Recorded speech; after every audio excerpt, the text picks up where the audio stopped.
आज हम class 10th में चैप्टर नंबर 2 पोलिनोमियल्स के बारे में पढ़ेंगे। पहला क्वेश्चन एक्सरसाइज नंबर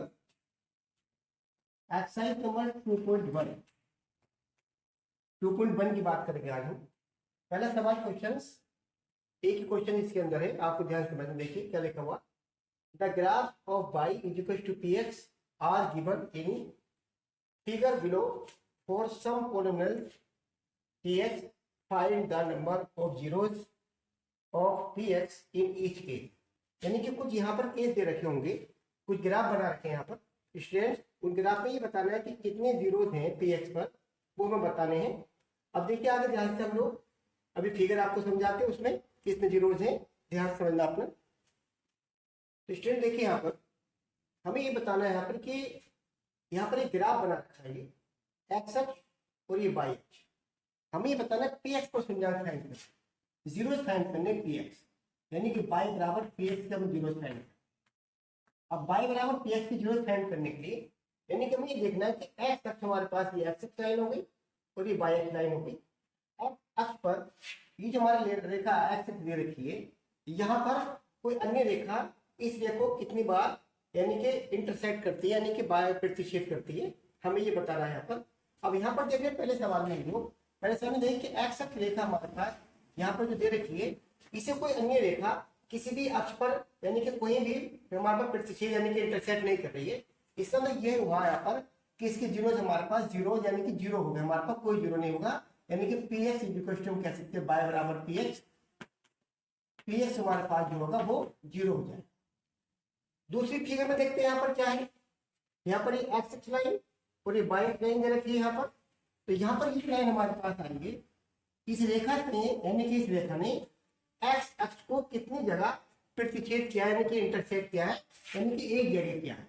तो y बराबर px हमारे पास जो हो जाएगा वहां पर हो जाएगा 1, यानी कि px के यहाँ पे जीरो हमारे पास 1 हो जाएगा।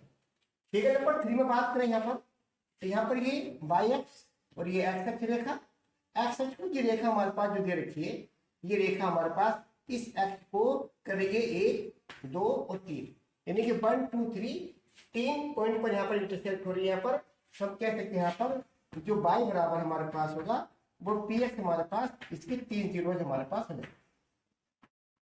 ओके स्टूडेंट्स, और यहाँ पर हमारे पास होगा 1 0। ओके स्टूडेंट्स, अब यहाँ पर देखिए फोर्थ में यहाँ पर ये एक्स अक्ष रेखा और ये y अक्ष रेखा, यानी कि हमें पूछा क्या है कि y बराबर px पर, यानी कि x अक्ष को ये जो रेखा हमारे पास x अक्ष रेखा है, इसको अन्य रेखा कितने बिंदु पर प्रतिच्छेद करती है हमें वो बताना है। तो यहाँ पर ये रेखा हमारे पास जो है इस x अक्ष को 2 बिंदु पर प्रतिच्छेद कर रही है। इसका मतलब ये हुआ कि y बराबर px के जो जीरो हमारे पास होंगे वो 2 होंगे, हमारे पास यहाँ पर 2 जीरो जिसके हो जाएंगे। इस तरह से ग्राफ से हम लोग ये पहचान सकते हैं कि हमारे पास y बराबर px, यहाँ पर px दे रखा है, यहाँ पर ये px का मतलब है कि x अक्ष को कोई रेखा कितने बिंदु पर प्रतिच्छेद करती है। आगे देखते हैं स्टूडेंट अगले सवाल। यहाँ पर क्वेश्चन नंबर 5 इसी का एक ग्राफ यहाँ पर समझा रखा है। ग्राफ में एक्स अक्ष लाइन और ये वाई अक्ष लाइन, इस एक्स लाइन का हमें क्या बताना है यहाँ पर कि px y बराबर px के जीरो फाइंड करने, यानी कि y बराबर px के जीरो, यानी कि एक्स अक्ष पर कोई रेखा कितनी बार एक्स अक्ष को इंटरसेक्ट कर रही है, कितने पॉइंट पर कर रही है, हमें वो जीरो फाइंड करनी। यहाँ पर ये एक्स अक्ष रेखा हमारे पास दे रखी है, यहाँ पर इंटरसेक्ट जो रेखा कर रही है हमारे पास ये वाली, यहाँ पर ये 1 पॉइंट पर 2 पर 3 पर और ये 4 पर। तो px y बराबर px के जीरो हमारे पास होगा 4 जीरो। ओके स्टूडेंट्स, उसके बाद क्वेश्चन नंबर 6 देखिए इसका। यहाँ पर भी एक्स अक्ष लाइन दे रखी है और ये y अक्ष लाइन, यहाँ पर ये रेखा हमारे पास दे रही है, यहाँ पर इंटरसेक्ट कर रही है, यहाँ पर ये टच कर रही है यहाँ पर, और एक रेखा यहाँ पर निकल और यहाँ पर टच कर रही है। तो यहाँ पर 2 पॉइंट पर इसने टच किया। इसका मतलब ये हुआ कि y बराबर हमारे पास जो होगा y बराबर px में जो जीरो हमारे पास होंगे वो 2, यानी कि 2 जीरो। इस तरह से हम बता सकते हैं यहाँ पर कि कोई रेखा किसी रेखा को कितने बिंदु पर प्रतिच्छेद करती है, वो उसके जीरो फाइंड करने होते हैं। तो यहाँ पर x अक्ष पर हमारे पास यहाँ पर देखा तो यहाँ पर 1 2 3 4 जीरो, यहाँ पर एक्स लाइन हमारे पास 1 और 2 पॉइंट पर 2 जीरो हमारे पास हो गए। इस तरह से हम लोग y बराबर पी एक्स की जीरो फाइंड कर सकते हैं। ओके फ्रेंड्स, अब हम बात करें कि zero of x equal to p y, यानी कि बाई अक्ष पर कितने जीरो यहाँ पर आपको मिलेंगे। अगर सवाल इस तरह से पूछे कि x बराबर पी वाई, तो हम जो बाई लिखा हमारे पास ब्रैकेट के अंदर, तो बाई अक्ष पर हमें देखना पड़ेगा। यहाँ पे बाई अक्ष पर ये लाइन हमारे पास जो दे रखी है, ये कितनी बार प्रतिच्छेद यानी कि कितनी बार इंटरसेक्ट कर रही है, कितने टाइम इंटरसेक्ट, कितने पॉइंट पे इंटरसेक्ट कर रही है। यहाँ पर इसे देखते हैं हम, यहाँ पर यहाँ कितने कर रही है, 1 2 और 3। तो यहाँ पर इसने 3 बार इंटरसेक्ट किया बाई अक्ष को। इसका मतलब ये हुआ कि x बराबर जो पी बाई हमारे पास, इसकी जीरो हमारे पास होंगे 3। अगर x बराबर पी बाई की बात पूछे तो बाई अक्ष पर देखना पड़ेगा हमें कि कितने बार इंटरसेक्ट किया यहाँ पर, तो उसकी जीरो देख देंगे।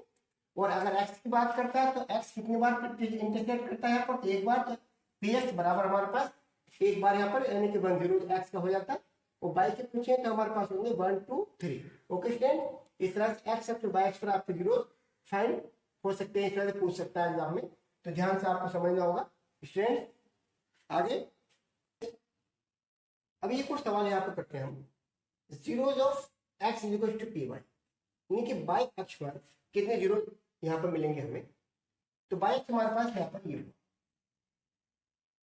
अब बाई अक्ष को जो मैंने सर्कल बनाया यहाँ पर, इस सर्कल ने बाई इंटरसेक्ट किया एक पॉइंट पर और दूसरे पॉइंट पर। तो यहाँ पर x बराबर पी बाई की अगर यहाँ पर जीरो पूछेगा तो हमारे पास आंसर होगा 2 0। और अगर इसी सवाल में ये पूछ लेता बाई बराबर पी एक्स पूछ लेता है यहाँ पर कि बाई बराबर पी एक्स के जीरो क्या होंगे, तो x अक्ष पर इंटरसेक्ट में हमारे पास 1 और यहाँ पे 2, इसकी भी हमारे पास 2 0 हमारे पास मिल जाए। ओके, इस तरह से हम लोग x अक्ष बाई अक्ष पर जीरो फाइंड कर सकते हैं। आपको वीडियो पसंद आई हो तो लाइक और सब्सक्राइब कीजिए। धन्यवाद।